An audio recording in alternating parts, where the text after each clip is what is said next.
میرے انتہائی واجب احترام دوستوں، بزرگوں، والد گرامی، 1984 میں دنیا سے گئے، 29-30 سال کی کہانی ہے۔ بڑے جلسے کیے، بڑے میلاد کیے، بڑے جنازے پڑھے۔ آج وہ دن ہے جس دن میرے پاس کہنے کے لیے کچھ بھی نہیں ہے۔ ایک ایسا دن بھی ہے جہاں کہنے کے لیے سوائے آنسو کے کوئی اور شے میرے پاس نہیں ہے۔ مائیں تو مائیں ہوتی ہے، ماں تو ماں ہوتی ہے، اور ہماری جو بڑی شفیق ماں تھی، بڑی محبت کرنے والی ماں تھی، بڑی نیک ماں تھی۔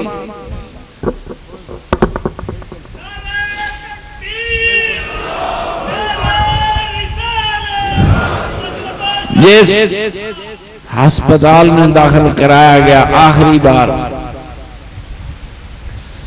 عزیر بادشاہ نے مجھے بتایا، ڈاکٹر صاحب نے، ہم نے کوئی تعارف نہیں کرایا کہ ہم لوگ کون ہیں، مریض مریض ہے، پیسے دینے تھے، علاج کرانا تھا۔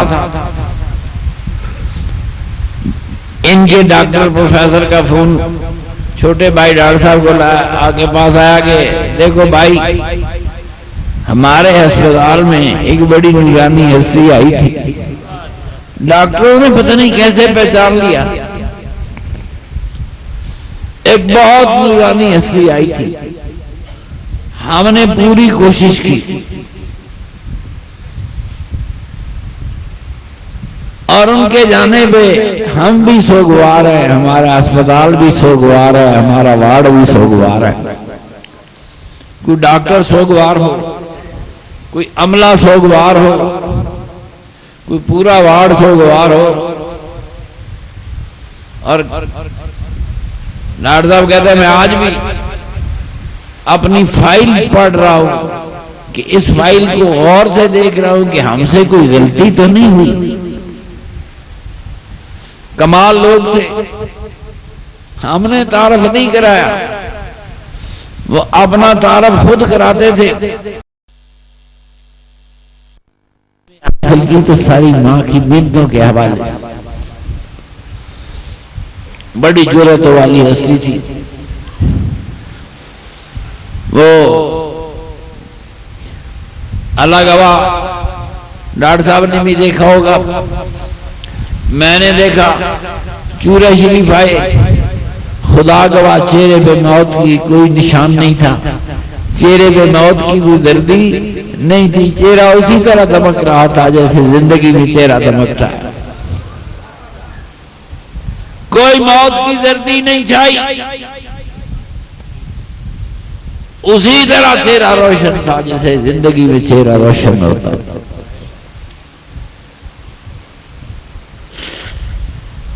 نیکیاں کبھی ضائع نہیں جاتی، مقام آتے ہیں۔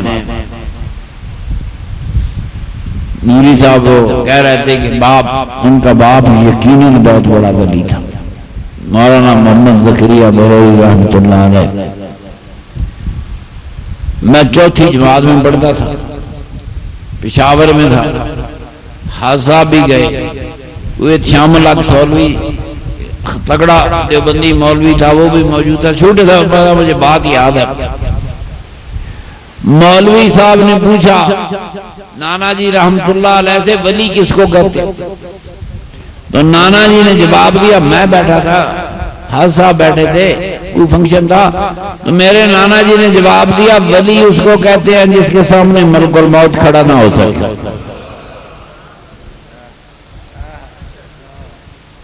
جاؤ کسی مرنے والے کو لے کر آؤ، میرے سامنے کھڑا کر دو، جب تک میں اس کے سامنے رہوں گا وہ مر نہیں سکتا۔ ملک الموت ہم سے نظریں ملا نہیں سکتا۔ میں تھوڑی سی اسی حوالے سے دو باتیں کرتا ہوں۔ تھانوی صاحب نے، چھوٹا تھا، میری یاداشت کام کر رہی ہے، فرمایا بادشاہ صاحب اگر ملک الموت اللہ کے ولیوں سے نظریں نہیں ملا سکتا تو خدا کے ولی مرتے کیسے؟ سوال کر دیا، مولوی کی رگ پھڑک اٹھی کہ جو اللہ والے ہیں ان سے ملک الموت نظر نہیں ملا سکتا، سامنے نہیں آ سکتا، تو مرتے کیسے؟ آپ نہ بیٹھ جا بیوقوف مولوی، بیٹھ جا۔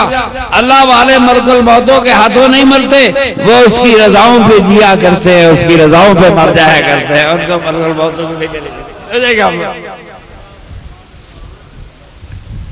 اس کی رضاؤں پہ جیتے ہیں، اس کی رضاؤں پہ مر جایا کرتے ہیں۔ بڑے دور زمانے کی بات ہے، ہم اٹک میں رہتے تھے، میں لاہور میں پڑھتا تھا، پیچھے سے ایک ٹیلی گرام گئی، پیچھے سے ایک ٹیلی گرام گئی کہ والدہ بڑی بیمار ہے، فوراً گھر آؤ، آپ بھی آئیں۔ ذرائع عام طور پر اتنے اچھے نہیں تھے، کسی نہ کسی طریقے سے میں رات تک پہنچ گیا۔ حاج صاحب ڈیرے پہ نہیں تھی، یہ ریلوے کی تار گئی تھی، حاج صاحب کے پیچھے پیغام بھیجا، خود میں اٹک آیا۔ رات کو کچھ بے ہوشی میں انہوں نے برف پانی کا مطالبہ کیا، اس زمانے میں فریج بھی نہیں ہوتے تھے۔ میں ریلوے اسٹیشن پہ چلا گیا کہ خیبر میں لانے والی ہے، سوڈا واٹر والوں سے تھوڑی سی برف لے لوں۔ چلو نیم بے ہوشی کا عالم تھا۔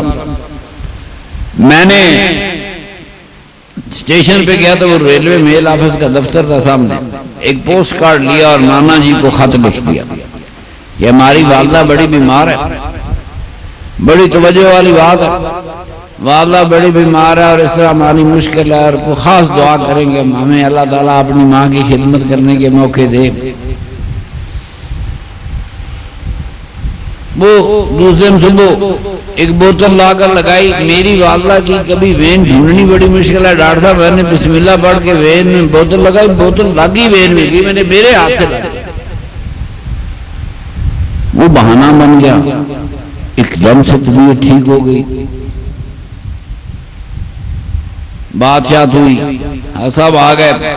اگلی رات پھر وہی خیبر میں لانے والی تھی، مجھے والدہ مائدہ نے حکم دیا کہ تم نے خط لکھ کے نانا کو پریشان کیا ہوگا، تم جاؤ ان کو تسلی دے کے آؤ کہ میں ٹھیک ہوں۔ میں ڈاکٹر صاحب اس وقت جو کچھ کہہ رہا ہوں حلفاً کہہ رہا ہوں۔ میں ٹرین پہ گیا، پشاور پہنچا، نانا جی ناشتہ کر رہے تھے، میں نے کہا نانا میں طاہر ہوں، اٹک سے آیا ہوں، مجھے پوچھتے ہیں کیا کہتے ہو؟ میں نے کہا یہ کہنے آیا ہوں کہ امی جان بالکل ٹھیک ہو گئی ہیں، آپ بالکل پریشان نہ ہو۔ میں نے دیکھا ان کی آنکھوں میں آنسو آ گئے، وہ رونے لگ گئے۔ میری والدہ فرماتی تھی ان کے جوان بچے فوت ہوئے تو نہیں روئے، خدا کی تقدیر پہ راضی رہے۔ میں اپنی آنکھوں سے دیکھ رہا تھا وہ رو رہے تھے۔ میں نے کہا حضور ہماری والدہ کہتی ہے کہ آپ کے جوان بچے فوت ہوئے آپ نہیں روئے، آج کیوں رو رہے؟ مجھے کہتے ہیں آج بات ہی اور ہے۔ میں نے کہا کیا بات ہے؟ فرمانے لگے کل تیرا خط آیا تھا، خط پڑھ کر میرا کوئی ایسا خیال بدلا، ایمان سے یہ اصل لفظ، میرا خیال اتنا بدلا کہ میں اسی وقت خدا سے لڑ پڑا۔ میں خدا سے کون لڑ سکتا؟ کوئی بڑے درجے کا فقیر لڑ سکتا ہے؟ میں خدا سے لڑ پڑا، ہماری بغیر کسی وجہ کے والدہ ٹھیک ہو گئی۔ میں کہ سرکار تو ٹھیک ہو گئی تو روتے کیوں؟ کہنا روتا ہے اس لیے ہوں کہ ساری زندگی تقدیر پہ راضی رہا، کل تقدیر پہ راضی کیوں نہیں رہا؟ میں ساری بس کل تک ساری زندگی تقدیر پہ راضی رہا، مجھے وہاں بھی تقدیر پہ راضی رہنا چاہیے تھا۔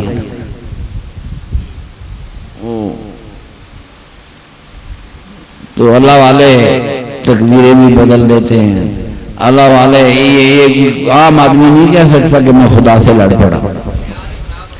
انہاں جو پیار تھا، محبت تھی، خدا سے منوا کے چھوڑا، اور ماشاءاللہ اس دعا کے کتنے سال، 30 سال 35 سال 40 سال بعد تک ہماری والدہ زندہ رہی۔ دوستو ماں باپ دعاؤں کا مرکز ہوتے ہیں، زیادہ وقت میں نہیں لیتا، اور خاص کر میرے لیے مشکل ترین موضوع ہے کہ اپنی والدہ ماجدہ وہی کچھ کہوں۔ دنیا کی ہر ماں شفقت کا پیکر ہوتی ہے، دنیا کی ہر ماں محبت کا مرکز ہوتی ہے، اور دنیا میں جس کی ماں بچھڑ جائے انسان فطری طور پر ماں کے بڑا قریب ہوتا ہے۔ میرے نبی کریم کی بچپن میں ماں اور باپ دونوں سے جدا ہو گئے، دنیا میں تشریف لائے باپ نہیں تھا، 5-6 سال کی عمر ہوگی، ماں سے جدا ہو گئے۔ ایک وقت آیا میرے آقا کا جھنڈا پورے عرب دنیا پہ لہرانے لگا، لا الہ الا اللہ محمد رسول اللہ کے نعرے پورے عرب دنیا میں لگنے لگے۔ حضور اپنی فتح کی خبر دے تو کس کو دے؟ باپ کی قبر مدینے میں تھی، والدہ کی قبر قباء شریف میں تھی۔ میرے آقا کے حدیث میں آتا ہے میرے آقا صحابہ کے ساتھ گئے، کہاں گئے؟ ان کامیابیوں کی خبر سنانے کے لیے اپنی والدہ کی قبر اطہر پہ گئے۔ سرکار قبر پہ گئے، 60-62 سال عمر تھی، قبر اطہر پہ گئے، میرے سرکار نے ماں کی قبر پہ کھڑے ہو کے رونا شروع کیا۔ ہم نہیں روتے، یہ تو میرے مصطفیٰ کریم کی سنت ہے۔ قبر اطہر پہ کھڑے ہوئے سرکار نے رونا شروع کیا، صحابہ کہتے ہیں ہم نے حضور کو دیکھا تو ہم بھی سارے رونے لگ گئے۔ خبر دینے گئے اپنی ماں کو، کیا ہوا؟ دیکھ تو صحیح، آج تیرا بیٹا کامیاب ہو گیا، آج تیرے بیٹے نے لا الہ الا اللہ محمد رسول اللہ کا پرچم سارے عرب پہ گاڑ دیا۔ اطلاع ماؤں کو دی، حضور جاتے باپ کی قبر پہ بھی جا سکتے تھے، ماں کی قبر پہ جانا اس بات کی دلیل ہوتی ہے کہ ماں سے محبت زیادہ ہوتی ہے، انسانی فطرت ہے۔ اللہ کریم آپ سب کی جن کی مائیں زندہ ہیں انہیں اپنی ماؤں کی خدمت کرنے کی توفیق عطا فرمائے، جن کی مائیں دنیا سے چلی گئی ہیں اللہ پاک انہیں اپنی ماؤں سے جانے کے بعد بھی نیکی کرنے کی توفیق عطا فرمائے، اور اللہ پاک میرا قبلہ کعبہ، میرے قبلہ و کعبہ، میرے ملجا و ماوا، میرے قبلہ خواجہ شاہ نور محمد تیرائی کے اس چھوٹے سے باغ میں ہم نے ایک نیا مہمان بھیج دیا ہے، حوالے کر دیا کہ حضور یہاں پہ رحمتیں، جہاں اللہ والے اللہ کے نیک بندے ہوتے ہیں وہاں پہ خدا کی رحمتیں نازل ہوتی ہیں، وہاں کے اللہ کی رحمتوں کا نزول ہوتا ہے۔ ایسی جگہوں پہ اللہ کے ولیوں کی قبروں پہ رحمتوں کا نزول ہوتا ہے۔ اللہ کریم ان کے درجے بلند فرمائے۔ یہ میرے لیے بہت مشکل موضوع ہے، میں 29 سال بولتا رہا، جمعے پڑھائے، عیدیں پڑھائی، جلسے کیے، مگر میں صرف ایک ہی لفظ کہہ سکتی، ماں ہمیں آپ سے بڑی محبت تھی، ماں جی ہم آپ سے کل بھی پیار کرتے تھے، ہم آج بھی پیار کریں گے، اور جب تک زندہ ہے اپنی ماں سے پیار کرتے رہیں گے۔ یہی ایک راستہ ہے محبت نبھانے کا، یہی ایک راستہ ہے پیار نبھانے کا۔ کل بھی پیار کرتے تھے، آج بھی پیار کرتے، اور مرتے دم تک اپنی والدہ سے پیار کرتے۔ ماں کے حق ختم نہیں ہوتا، ساری زندگی خدمت کرو، ماں کا حق ادا نہیں ہوتا۔ ہم نے تو تھوڑی خدمت کی، ساری زندگی خدمت کرو پھر بھی ماں کا حق ادا، والدین کے حق ادا کرنے بڑے مشکل ہیں۔ اللہ کریم ان تمام دوستوں کو جن کی مائیں دنیا میں نہیں جنت الفردوس میں جگہ عطا فرمائے، جن کے باپ دنیا میں نہیں ان کو جنت الفردوس میں جگہ عطا فرمائے، ہم سب کے آباء و اجداد کی مغفرت فرمائے، جن کی مغفرت ہو چکی ان کے درجات بلند فرمائے۔ سارے دوست ایک مرتبہ رحم شریف، 3 مرتبہ کل شریف، 3 مرتبہ درود پاک پڑھے، ہم علی بادشاہ کی دادی اماں کے لیے سال ثواب کرنے لگے۔ دوستو جو آپ نے پڑھا ہے یہ بھی میرے مل کر دیں، قبول کیا، قبول کیا۔ الہ العالمین رب العالمین رب السماوات والرب العرش العظیم یا ارحم الراحمین یا ارحم الراحمین یا ارحم الراحمین یا غفور الرحیم یا غفور الرحیم یا تواب الرحیم یا تواب الرحیم یا سمیع الدعا یا مجیب الدعوات رب یا سمیع الدعا یا مجیب الدعوات رب یا ارحم الراحمین یا ارحم الراحمین یا ارحم الراحمین رب۔ جو کلام سیاح ہم نے مل کر پڑھا، جو دوستوں نے میرے مل کیا، جو ہم نے شمار کیا اور جو شمار نہیں بھی کر سکے، اللہ کریم اسے اپنی عظمتوں والی بارگاہ سے شرف قبولیت عطا فرما۔ جو کچھ خرچ کیا گیا، لنگر پاک پکایا گیا، اللہ کریم اسے بھی اپنے حبیب پاک کے صدقے قبول فرما۔ میرے رب کریم، میرے یہ دوست، میرے بھائی، میرے محترم، دنیا میں انسان دو ذریعوں سے آتے ہیں۔ ایک طریقہ یہ ہے کہ کسی کے غم میں شریک ہونے جائیں گے، دعا کرنے جائیں گے۔ ایک یہ ہوتا ہے کہ عزیز ہے، رشتہ دار ہے، وہ صرف راضی کرنے جاتے ہیں، بھائی ہے، دوست ہے، ہم اسے راضی کریں۔ دونوں صورتوں میں خدا راضی ہوتا ہے۔ کوئی دعا کے لیے، خدا کے لیے آیا تب بھی خدا راضی ہے، کوئی خدا کی مخلوق کو راضی کرنے آئے، خدا اس پر زیادہ راضی ہوتا ہے۔ میرے جتنے دوست، جتنے بھائی بزرگ تشریف لائے، اللہ کریم ان کا آنا، دعاؤں میں بیٹھنا، شریک ہونا قبول فرما۔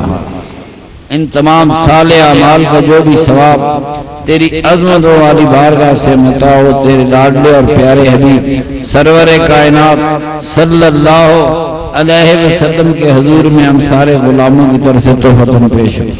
میرے نبی کریم سرور کائنات صلی اللہ علیہ وسلم کے حوالے سے اللہ پاک ان کی برکت سے، رحمت سے اس کا ثواب جمیع انبیاء علیہ الصلوۃ والتسلیمات کے حضور میں پیش ہو۔ ازواج مطہرات امہات المومنین کے حضور میں اس کا ثواب پیش ہو۔ میرے آقا کی لاڈلی پیاری آل اطہار، میرے آقا کے لاڈلے پیارے صحابہ کبار، اللہ پاک ان کے حضور میں اس کا ثواب پیش ہو۔ میرے نبی کریم کے آباء و اجداد کے حضور میں اس کا ثواب پہنچے، آل اطہار کے حضور میں اس کا ثواب پہنچے۔ میرے آقا کی امت کے سارے ولیوں کے حضور میں، شہیدوں کے حضور میں، بدر و حنین کے شہیدوں، کوفہ و کربلا کے شہیدوں، میرے وطن کی سرحدوں پہ جان لینے والے، اللہ کریم تیرے حبیب پاک کی عطا ہے، میرے سرور کائنات کا کرم ہے، تاجدار مدینہ کا صدقہ، کربلا والوں کا صدقہ، بدر و احد والوں کا صدقہ، اللہ بار میرے وطن پاکستان کو تا قیامت سلامت رکھ۔ پاکستان کے دشمنوں کے ارادے خاک میں ملا۔ اللہ پاک جو لوگ اس وطن سے دشمنی رکھتے ہیں، پاکستان کے دشمنوں کو تباہ و برباد کر، اور اللہ پاک پاکستان کو ہر قسم کی خیر اور سلامتی عطا فرما۔ یہ سبز ہلالی پرچم قیامت تک اسی طرح لہراتا رہے۔ اللہ پاک میرے دوست، میرے بھائی، میرے سمیت اللہ پاک ہماری قلبی پریشانیاں دور فرما، دین دنیا کی مشکلیں حل فرما، زندگی کی آسانیاں عطا فرما، نیکی کے راستے ہمارے لیے آسان فرما، برائی کے راستوں سے بچنے کی توفیق عطا فرما۔ وصلی اللہ تعالی علی خیر خلقہ و نور عرشہ محمد و آلہ و صحابہ و اطرتہ و اتباعہ اجمعین برحمتہ۔